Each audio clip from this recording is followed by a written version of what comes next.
Medina.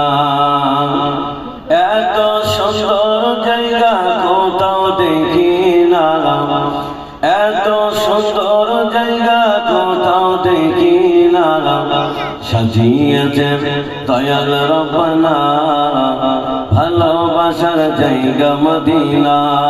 হবে না সুবহানাল্লাহ? একটু চিল্লে হবে না সুবহানাল্লাহ? মদিনা যেতে মন চাই। আল্লাহ রাসূল বলেছেন কাবা দেখার পরে যে দোয়া করা হয় ওই দোয়াটা আল্লাহ শাহী দরবারে কবুল হয়ে যায়। হবে না?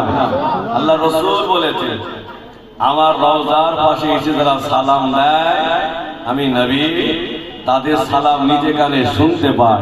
হবে না? কোন নবীর মহব্বতে এসেছি বাবা যে নবী আল্লাহ কি আদর্শ দিয়েছে।